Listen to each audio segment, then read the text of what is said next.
Assalamualaikum dan salam sejahtera semua. Kalau korang seorang yang suka power, suka kelajuan, mesti korang suka tajuk hari ni. Hari ni saya akan terangkan tentang supercharger. Okey, teknologi supercharger ni sebenarnya dah lama dah. Dah lebih 100 tahun dah pun. Dan masa teknologi supercharger ni pertama kali dibina, masa tu kereta pun belum wujud lagi. Lepas tu dalam tahun 1880 lebih yang ada Carlsberg ada buat kereta, buat enjin tu apa semua tu. Tahun 1880 lebih, dan dia ambil masa 40 tahun pula lepas tu dalam 1920 lebih untuk supercharger tu digunakan dalam kereta. Okey, supercharger ni salah satu daripada forced induction system. Antara contoh lain forced induction ialah turbocharger. Okey, forced induction ni macam mana? Dia berfungsi, dia akan compress, dia akan mampatkan udara supaya lebih banyak udara boleh dimasukkan dalam enjin. Dan supercharger ni dia berfungsi berbeza dengan turbo. Supercharger ni dia perlukan kuasa daripada enjin tu sendiri. Enjin tu sendiri yang akan gerakkan supercharger tu. Akan ada satu puli dekat crankshaft, tu bahagian enjin lah, dan satu lagi puli dekat supercharger. Dan antara dua puli tu ada belt. Bila crankshaft pusing, supercharger pun akan pusing.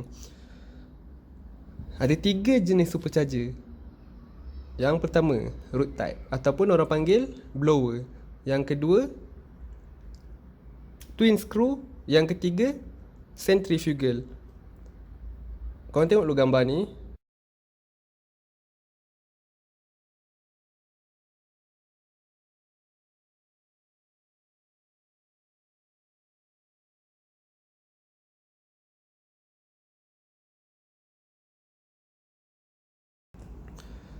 Gambar pertama, root type. Gambar kedua, twin screw. Gambar ketiga, centrifugal.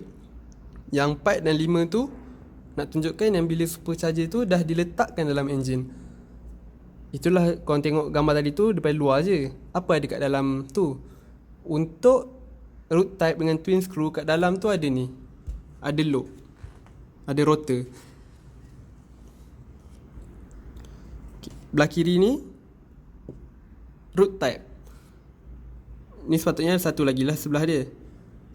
Gambar ni dengan gambar ni sebenarnya nak bezakan yang rotor ni dia straight je ke belakang, tapi yang ni dia twisted. Cuma tak nampak sangat dalam gambar ni. Kalau korang tengok dekat sini ada 3 lobe, tapi ada juga root type yang pakai 4 lobe. Macam mana sambungan dekat enjin? Ni ada puli, ada belt, ada puli satu lagi kat bawah ni. Ni belt. Ni sambung dekat enjin, crankshaft lah. Bila crankshaft pusing, puli ni pusing, belt ni pusing, dan bawa sekali puli dekat supercharger ni pusing. Kalau korang tengok gambar bawah ni, ni lah macam mana angin tu masuk lah. Korang rasa supercharger yang bawah ni biasanya dekat kereta mana? Pernah nampak tak? Inilah biasanya ada dekat muscle car yang kereta dulu-dulu, yang dekat bonnet dia tu ada macam besi terkeluar. Inilah jenis dia, root type. Angin akan masuk, dia turun ke bawah.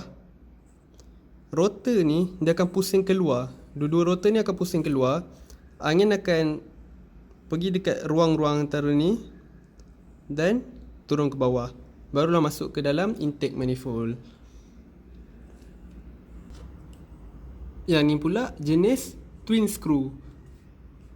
Apa beza twin screw dengan root type? Root type ni dia punya rotor dua-dua bentuk sama, tapi twin screw bentuk dia berlainan. Orang panggil male dengan female, lelaki dan perempuan. Tapi mungkin tu tak penting kot, sebab saya pun tak tahu kenapa. Macam mana dia berfungsi? Korang tengok ni, dia punya tempat masuk angin tu dia macam dekat belakang. Sebab jenis twin screw ni, angin tu akan masuk daripada satu bahagian lain dan dia akan ditolak ke satu bahagian lain. Kalau gambar ni, dia masuk ke belakang. Dan rotor ni dia berbeza dengan root type dia pusing keluar. Twin screw dia pusing ke dalam. Jadi angin tu akan tersekat dekat tengah tu, dan dia akan ditolak ke depan. Dan bila dia ditolak ke depan tu, dia akan dikompreskan sekali. Sebab dia punya gerigi ni makin mengecik ke depan. Ruang antara gerigi ni, dua ni makin mengecik ke depan. Dan barulah dia akan keluar.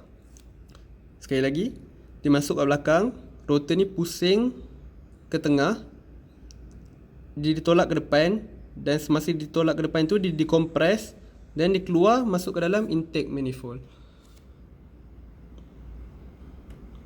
Berbeza dengan yang